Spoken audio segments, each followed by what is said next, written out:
Hello, welcome to Secure Talk, your trusted source of information on the latest threats, trends, tools, and technology related to cybersecurity and compliance. Hello, everybody. Welcome to Secure Talk. My name is Mark Schreiner, and I'll be your host for this episode of Secure Talk. Today, we're going to be talking to Grayson Milbourne, who is the Security Intelligence Director for OpenText Security Solutions. And we're going to be talking to Grayson about a topic that we don't often get into, but we definitely should talk about, and that is the threat landscape for individuals, families, and small and medium-sized businesses. But before we do that, we're going to say hi to Grayson. Grayson, how are you today? Hey, I'm doing really well. Thanks, Mark. Awesome. Hey, whereabouts are you located? I live in Louisville, Colorado. So if you're familiar with Colorado, that's about 20 miles northwest of Denver. Wow, it's a beautiful area. I drove through Colorado last year, actually, right about this time. My one of my boys had a tryout with a new professional soccer team up in the Fort Collins area. Oh, yeah. And we went through the entire state from south to north. And gosh, I just reminded what a beautiful state you're living in.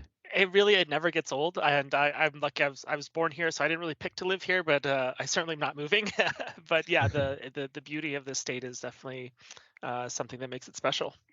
Well, funny, one more thing. It has nothing to do with cybersecurity, but I just read recently that some of the smaller cities in Colorado are starting to recycle their water because of, obviously, there's all across the country, we have issues with lower water supplies. And there were a couple of cities that are just saying, hey, we're going to do 100% recycling, as is like Las Vegas out in Nevada. That's pretty cool because it shows that you're at like the forefront of where we need to be going to kind of protect some of these resources. Yeah, that's definitely true. And I mean, a lot of water falls in Colorado that's then earmarked for other states. And so I think conservation needs to start at the source as well as along the way. And I think it's just something we need to brace for in the future. So good to see that happening here. Excellent. Makes a lot of sense. Hey, Grayson, your title is Security Intelligence Director. What does that mean? That's a common question. It's not the most straightforward title, but primarily what I do is I focus on product efficacy and ensuring that as threats change and as the landscape shifts, that our products are capable of adapting. So that's my primary role. But I've spent a lot of time in cybersecurity.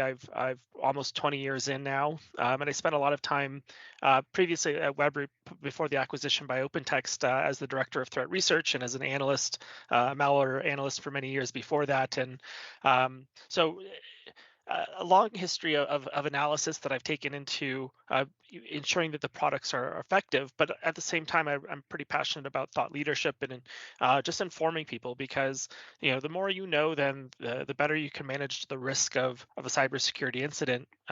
So whether that be your personal environment, your home, your small family, or small businesses, which in many cases on that smaller end of 20 employees or so operates kind of similar to how a home network often will function.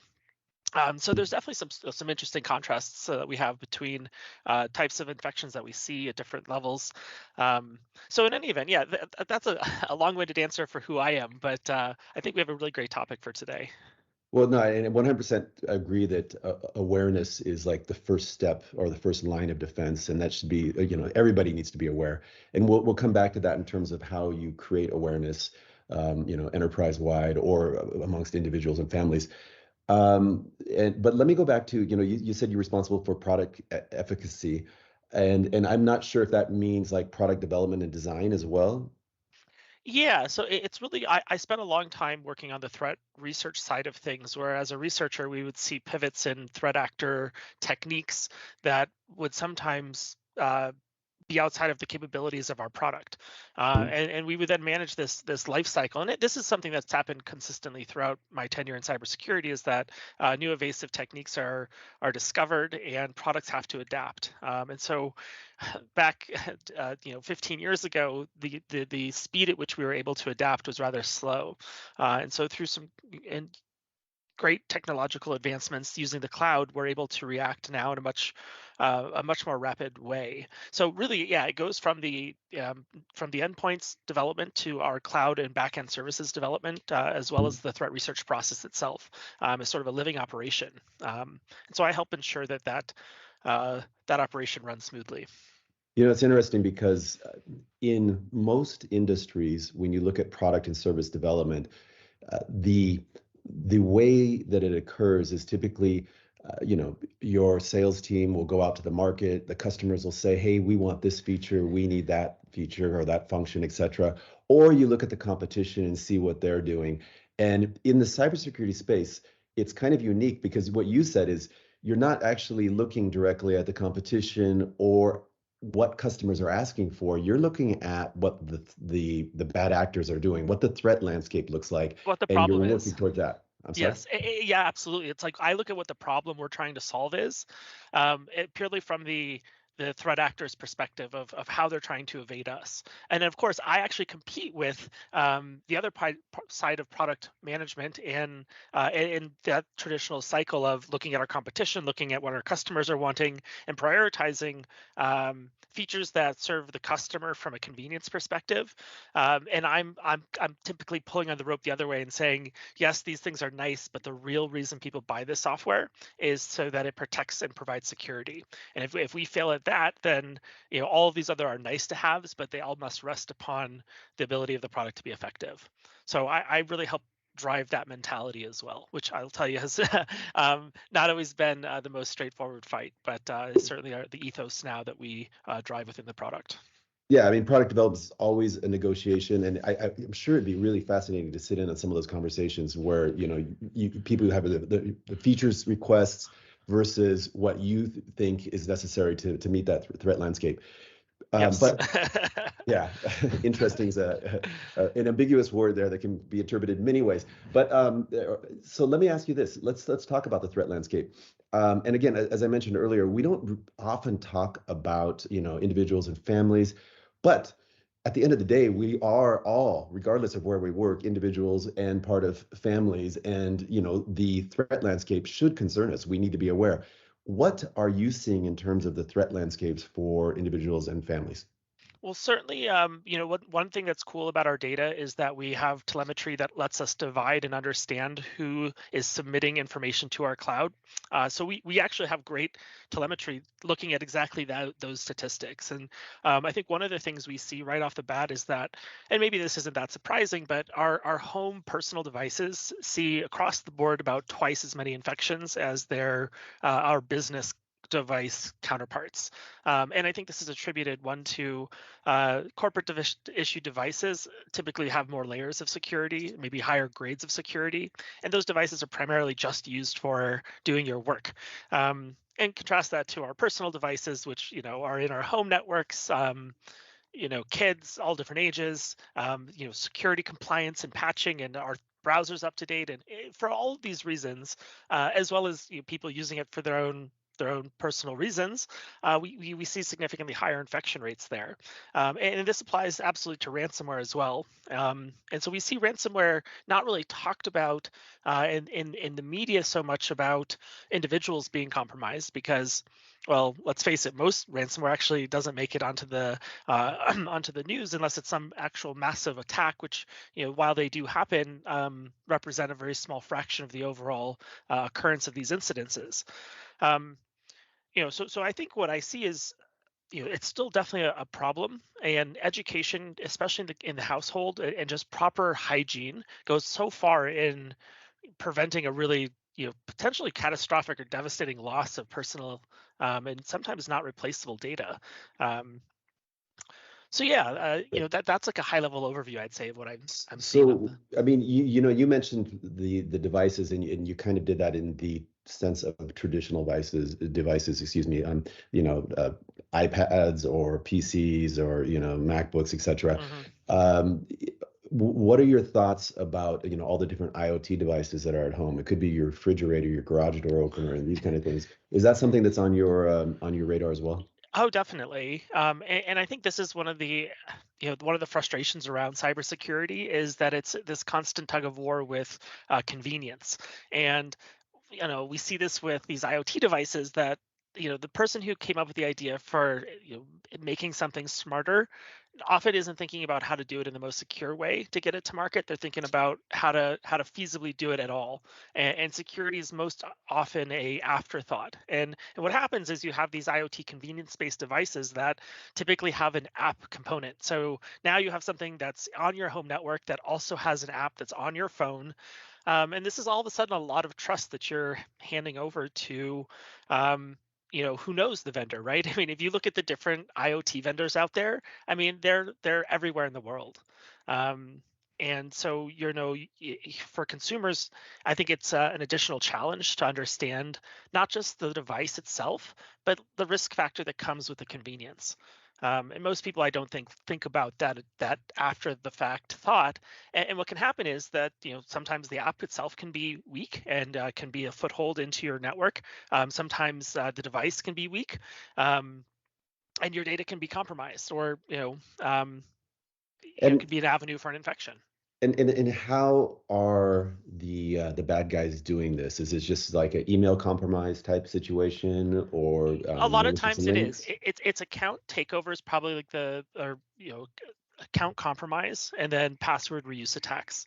They'll a lot of people are still, and I can group this sort of into the cyber hygiene section of just proper cybersecurity hygiene, is not using the same password for every site. But convenience says that, oh man, that's a pain to have a different password. And of course there's password managers, but that's still like an extra level of effort. And what we unfortunately see is that a lot of people still just are happy to use one password across many sites. And so if one weak IoT device portal gets compromised and they were storing your data improperly, well, now all of a sudden that's one more leaked credential that's available on the internet. So it puts you at more risk. So that's certainly one way. There have been lots of examples actually of the devices themselves being poor and able to leak the passwords for the networks that they have been set to connect to. As from a home user, this is maybe less of an avenue compared to the SMB space, where we've certainly seen examples of smart devices being the gateway for how initial access was achieved. So imagine that you're talking to a parent in a 4 or 5 person household. The two parents, a couple, 2 or 3 kids, Mhm. and of let's just say teenagers. What's like the top 1 or 2 pieces of advice you would share with them to say, hey, this is what you definitely have to do to secure your household? Yeah, so I think there's a couple things. I'll continue on the cyber hygiene side of things first, and I think that really includes making sure that when the operating system says to update, that you do update. Now, operating systems are the base level, and all of your applications run upon that. So it's most critical that especially on the mobile devices, because we see a lot of zero-click exploits still continue to be discovered for both Android and iOS. Both platforms are pretty good at forcing users to update, but staying current is really, really critical. I did mention password hygiene. I think it's also really important that we keep our accounts secure, because particularly your email account, your primary email account, if compromised, is sort of the golden key that will allow an attacker to further his compromise or their compromise into all of your other accounts. As we obviously see password resets come to your email. And this is where two-factor authentication, I think, goes a long way. So make sure your email account password, if you do want to be lazy and only not use a password manager or have unique passwords per site, always ensure that your email password is unique to all others. And then for financial accounts, use two-factor authentication. It's a small inconvenience for a lot of added security that really can prevent even compromised credentials from hurting you. So that's like on the hygiene side of things. But I think from an IoT perspective, and as we look towards the future, there's going to be more IoT devices. We're going to see smart clothes. We're going to see additional smart medical devices, and pretty much every appliance will want to communicate. from your light bulbs to your shades to your to your toaster, right?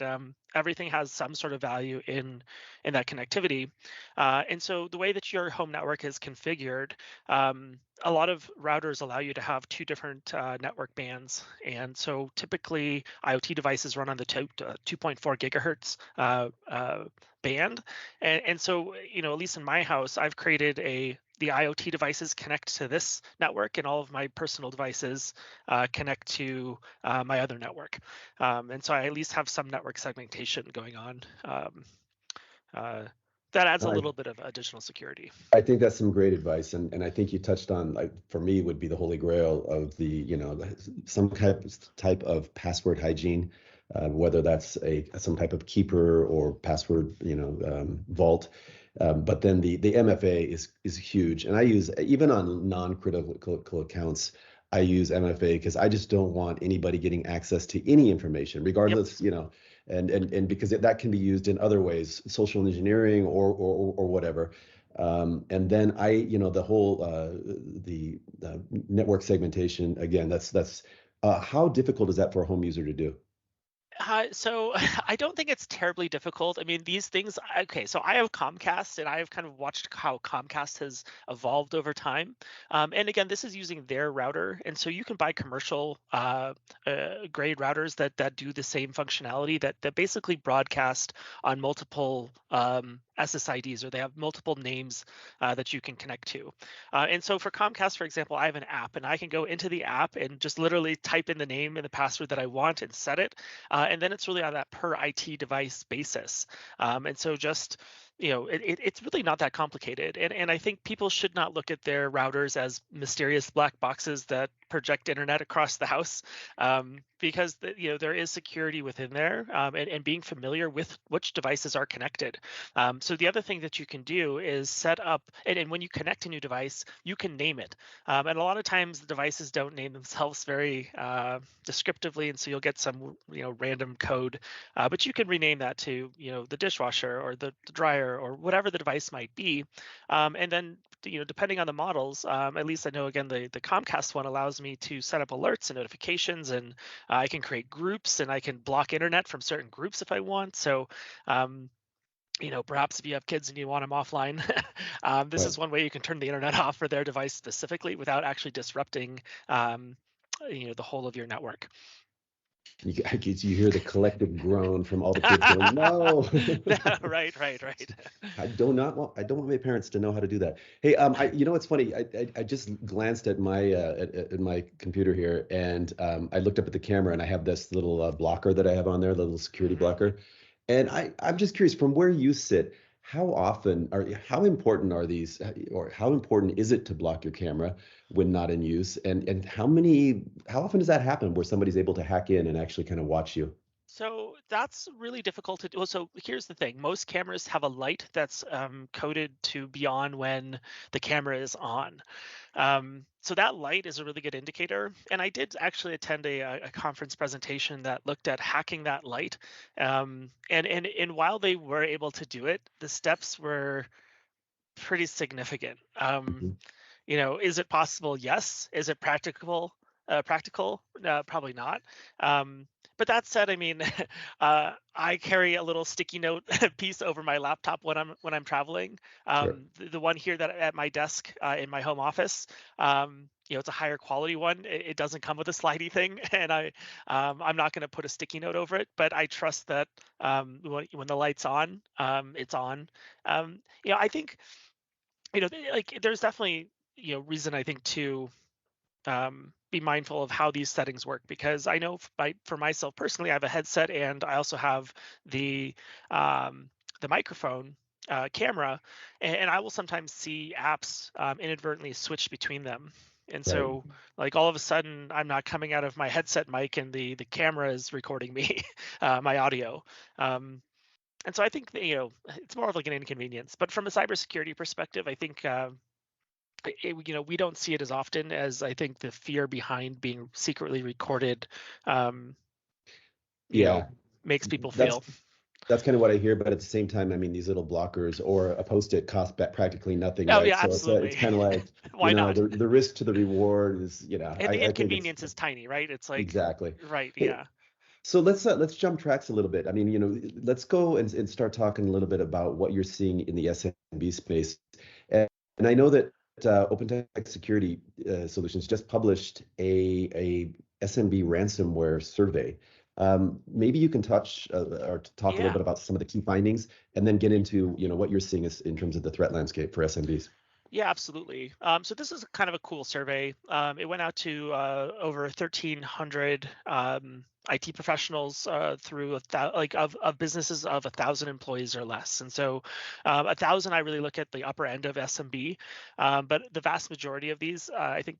I don't have the exact stats here, but most of them are much smaller companies, more in like the 200 or less range. But what's interesting about it is just understanding how businesses are preparing for the economic times ahead and how that impacts their spend on cybersecurity, and as well as just their encounters with ransomware. So we'll start with just tightening budgets, and we know that with inflation and with rumors of recession that businesses are really looking to spend their dollars wisely. And I would argue that wise spending still includes cybersecurity. But I think what we see is that this is one of the things that you pay for that doesn't provide value, right? Like nothing happens, and that's the goal.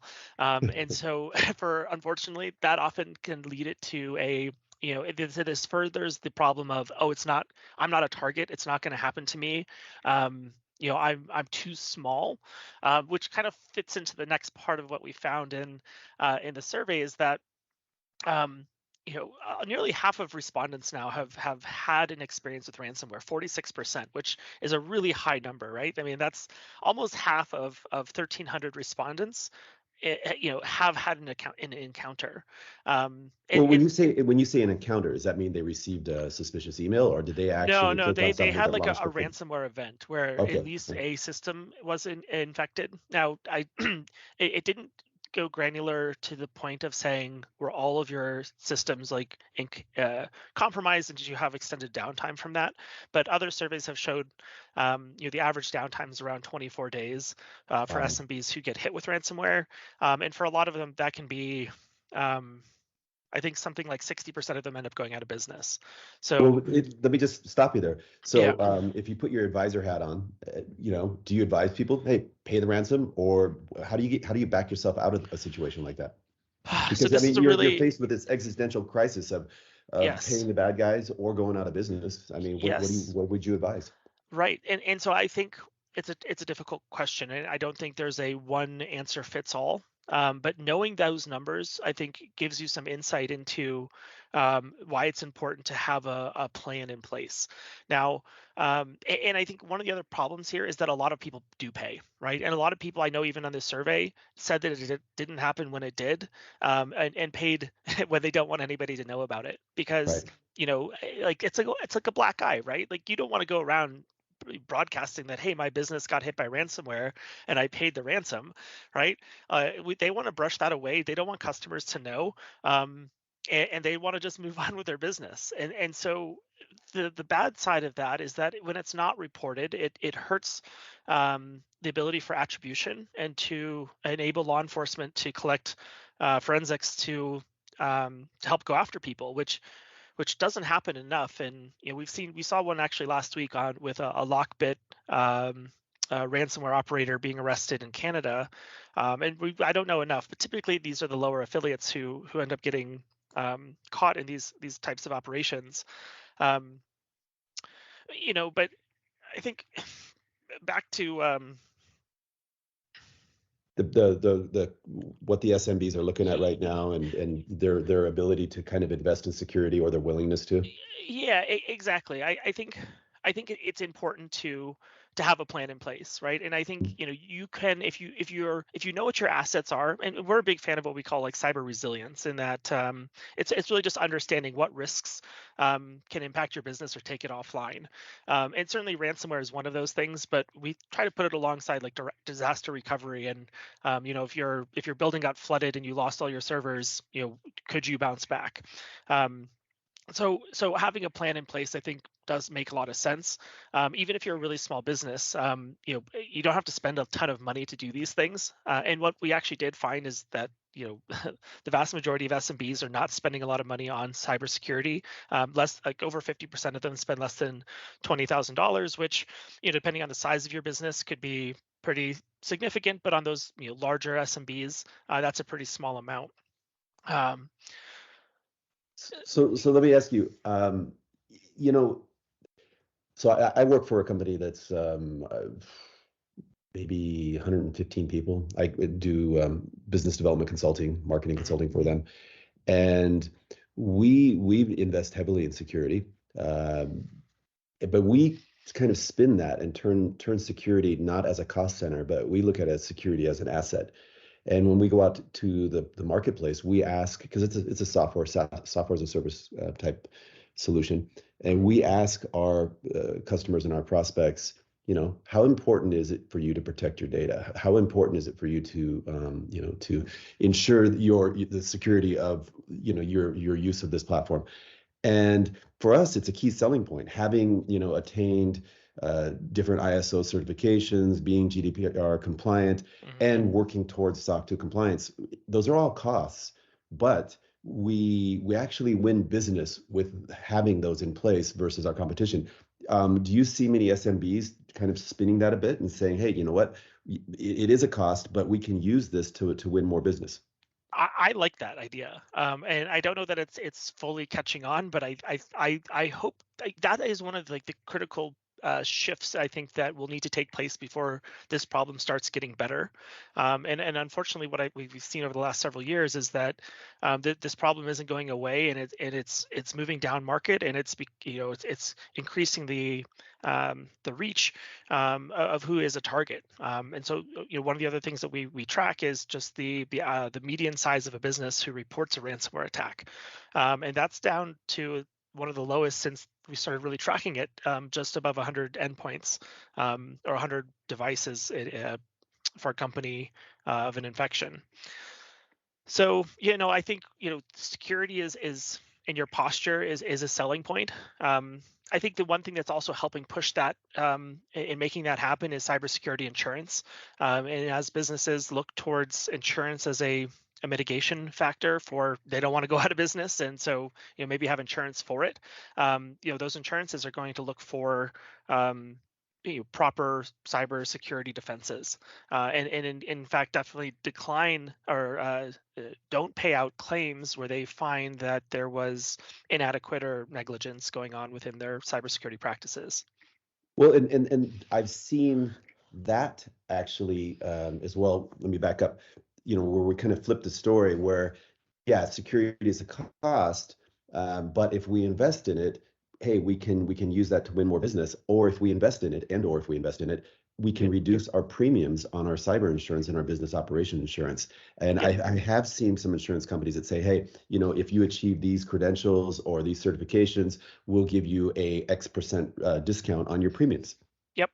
Yep. All makes sense. And I mean, if I achieved that, I would want to broadcast it. I mean, I'd be Mhm. proud of it, right? I mean, it should be something that businesses are encouraged to take seriously, and yeah, I mean, make it a differentiator. Like, So I So yeah. with your your advisory hat on at OpenText Security Solutions, and you're going in and talking to an SMB owner or the executives of an SMB, what kind of conversation are you going to have?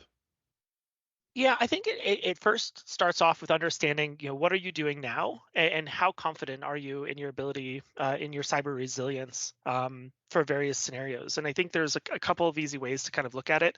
I like the cyber resilience framework, which is sort of a living cycle, but it starts with your ability to identify your critical assets, your critical individuals. So the identification stage doesn't really it's not just which PCs and where, but it's who and how are they accessing them, and who has the rights for that type of access.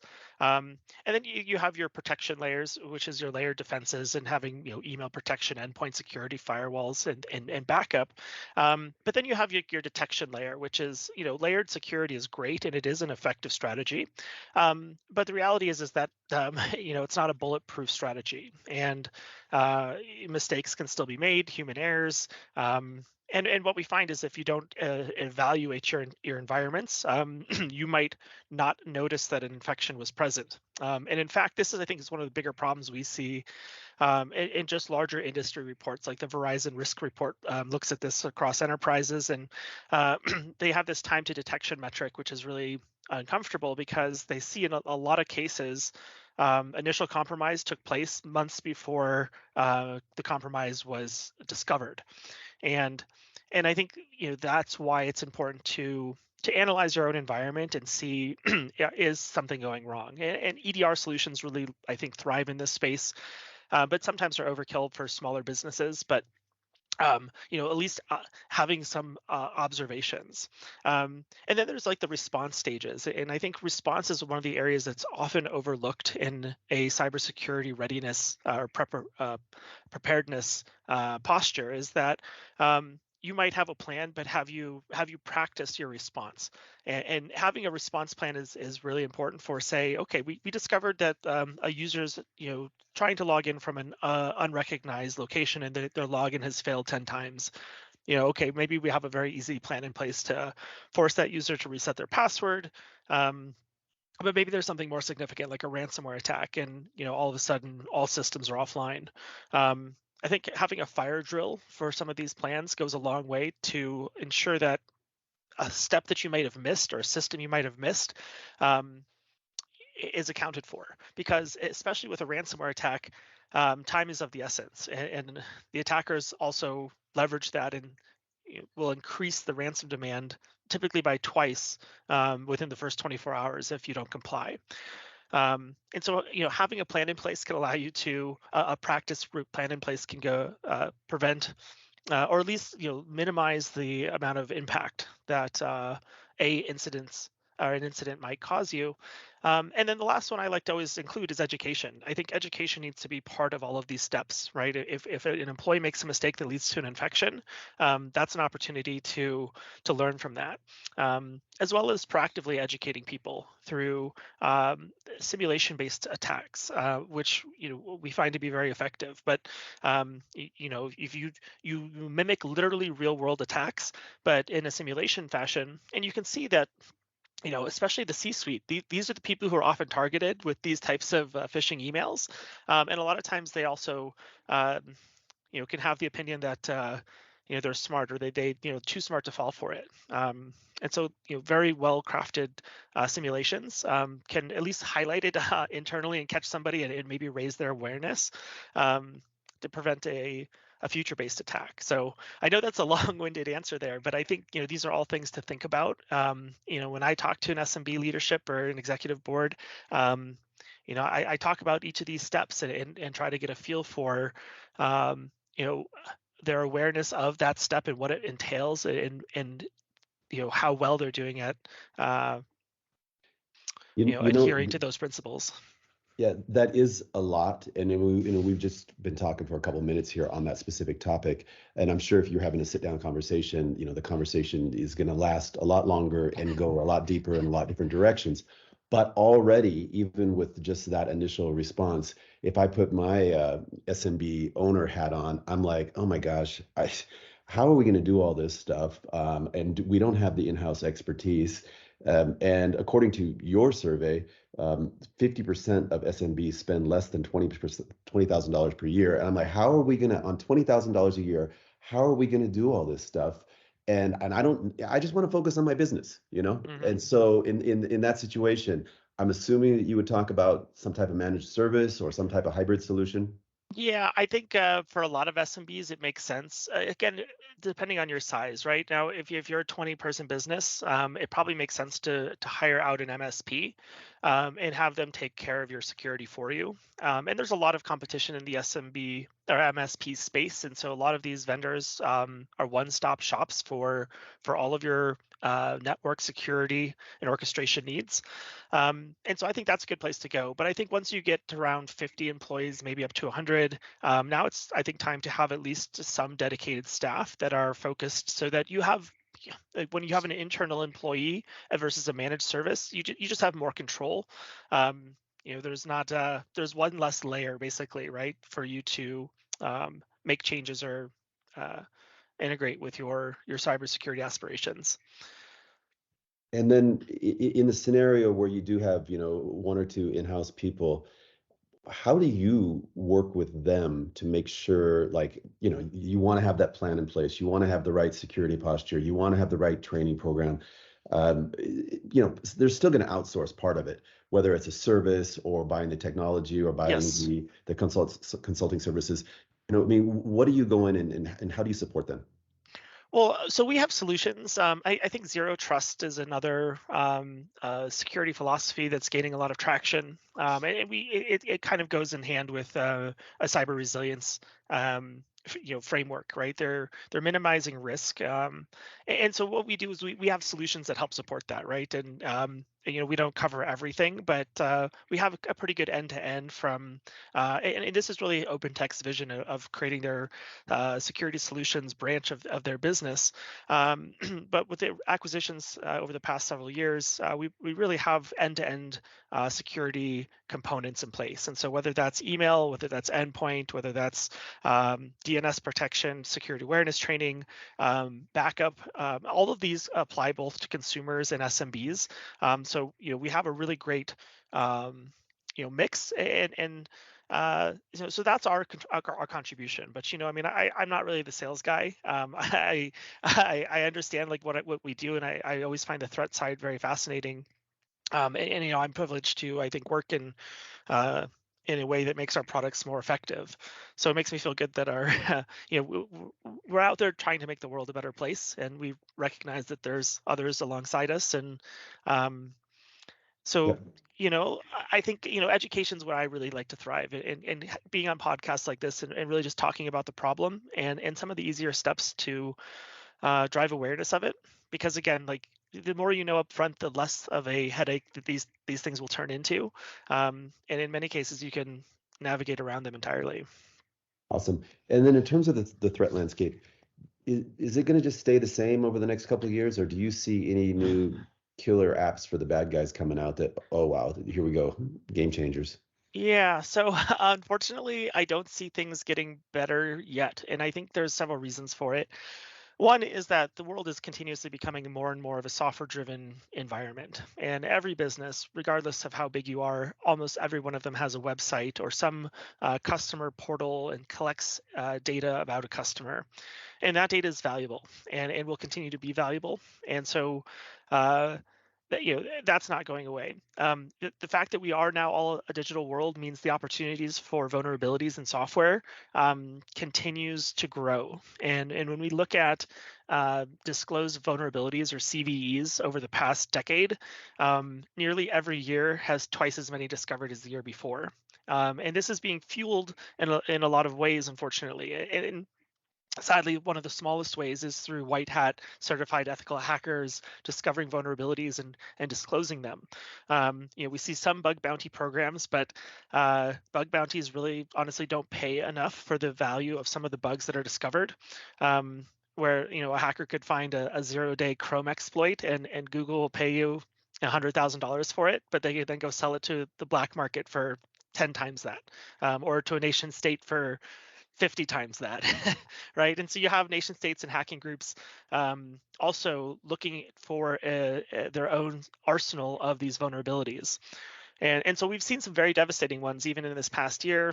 We had the Log4j vulnerability, which impacts like an uncountable number of web apps. And most of the major ones, have been patched, but there's that thing's going to be around for years and years to come.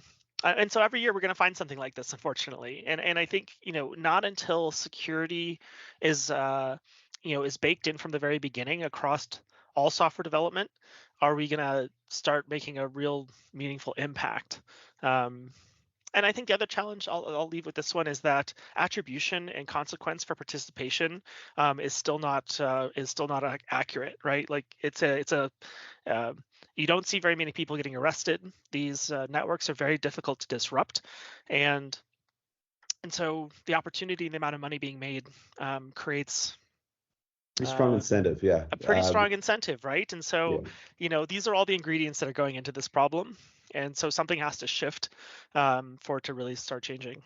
One of my recent guests was talking about how there's, cybercrime as a service. So you can go on Oh, the yeah. dark web and you can buy these exploits, password breakers, whatever you're looking to do. You can get it out there in this kind of pretty much open marketplace, right? Which is kind of crazy, right? You'd think Yes. that there would be a way that we could we being law enforcement or a consortium of law enforcement agencies across the country, across the world, could shut these actors down, but they just pop back up, on another Yep. site. Yep. And it's like you said, it's kind of the incentive versus the potential punishment ratio is way out of whack at this point. Yep. Yep. Yeah, that's it. Cybercrime as a service is nothing really new. I began being fascinated by it back over 10 years ago, and just watching, these forums emerge and gain users and credibility, and really it's just evolved. And ransomware as a service is really where we see most ransomware occurs. Is that for not a lot amount of money, you can buy remote access to a system, and so somebody's already phished those credentials. Businesses already using open to the internet RDP, and now you can just log in, and then for a very small amount of money again, there's a lot of different ransomware as a service vendors out there who will just take a small percentage of what you extract in ransom payment as their fee. I shouldn't say it's a small percent, it's about 30%, and they typically scale based on how many endpoints you infect. So, if you infect 1,000 or more, they'll take 20%. But the barrier, the tech. Just a little bit too much about this stuff, I'm Jason. I'm supposed to know. Somebody has to go and follow them. I'm not like I I sometimes wonder, like, did I make the right side of, but no, I've always been really passionate about making the world a better, happier, safer place. Yeah. And so I fight on this side, even though I see just unfortunate amounts of money being extracted from little businesses and them going out of business is just it's a bad thing. And so yeah. No, I totally agree with you, and we got to fight a good fight. Hey, let me ask you, if anybody listening could be owner of a SMB, it could be the security guy in the SMB or gal, it could be anybody, but they want to kind of keep abreast of the evolution of the threat landscape. What resources do you recommend? I mean, where do you Sure. how do you stay up to date? So I say, well, there's a lot. I spend a lot of time each day actually reading, just to stay afloat, because there is so many different things going on. So it can absolutely be overwhelming. But one of the great resources that's emerged over the past couple of years is CISA, and this is like CISA, but they call it CISA, right? And that's the Cybersecurity Infrastructure Command of the United States government, and they've done a really fantastic job of many things. One is they put out frequent bulletins of new techniques, of things that that's hot on their radar, and so they have the benefit of being an aggregator of compromise, right? So they work with the FBI when there are certain businesses that have been breached, that have reached out to law enforcement to help them understand what their actions are. And this is why it's also important for disclosure to take place. And I know this has been kind of a sticky issue, and like at least companies now who work in industrial control have to report these things, but attribution is really important. So CISA does a good job of attributing and helping to go after these people, as well as providing regular updates as to new vulnerabilities, right? Because vulnerabilities happen all the time now. And so, we see them in varying scale, but, Microsoft Exchange earlier this year had a really bad vulnerability that allowed remote code execution. So much to the point that the FBI actually proactively started patching environments that they found that were vulnerable. So it was almost like the FBI was hacking into your environment just to apply the patches and then leaving. So it's a good resource just to be aware of what's going on. So I would start with that one if you can only pick one. Some great advice. And it's funny you bring up the FBI because they were recently in the news for some other stuff regarding the procurement of spyware. I don't know if you saw that article. Oh, Yeah, no, I did. Yes, this is the one where they're using the Russian, yeah, third-party source code that ties back to like a Russian firm. Is that right? Yeah, something like that. Yeah, Yes, and using it in an application that probably isn't yeah. compliant, legal at this point. But Well, that doesn't surprise me. I'm more worried about third-party uh, code in government applications because well, we've seen this with SolarWinds a right. couple years ago, and wow, that to me that's one of the most terrifying attack vectors is the breach of trust through a security vendor. You don't Well, I want to be mean, you got responsible. to. I mean, do you guys ever get asked that? Like, Oh, we take it very how can we seriously. trust you guys, right? Yeah. Well, so on this, so there's another thing that again the government's trying to push for this, and I think industry has an appetite for it. Is what they're calling a SBOM or a software bill of materials. Mhm. And think of it just like reading the ingredients of a package of food. You want to know what's in it, Right. and software can kind of be that black box of functionality. But is your functionality all your own cooked code, or is it third-party licensed components? Because if it's third parties, now if that third party has a vulnerability, this allows me to say, and really a lot of this came from the Log4j bomb that happened is oh crap, well we don't really know explicitly where all of this is, or like everything that has this in it. And so this is a way for software vendors to be just to disclose what's inside their applications. Um, No, so it's really really important because especially at the SMB or enterprise level, you think about all the different applications that any oh yeah, given company uses, right? oh And huge. yeah, you want to have some kind of visibility into what's, like you said, the ingredients, right? And Yep. if you can automate alerts related to the different ingredients, that would be even And this that'd is be super where cool. industry is already coming to the market with solutions. So I expect to hear more about these in the months to come. Awesome. Well, hey, Grayson, this has been a great conversation. If anybody wants to get more information about OpenText Security Solutions or they want to reach out and connect with you, what's the best way to do that? Yeah, I would just direct them to the OpenText website, or additionally webroot.com. That's the company I worked for a long time beforehand. So if you're curious about our solutions, that's a good place to go, and it can link you to our backup and security awareness training stuff as well. So yeah, that's where I would point you. Awesome. Thanks a lot, Grayson. Hey, I've enjoyed the conversation and would like to wish you and the rest of your team a great end of 2022. Awesome, Mark. This has been so much fun, and yeah, likewise. Hello, welcome to Secure Talk, your trusted source of information on the latest threats, trends, tools, and technology related to cybersecurity and compliance.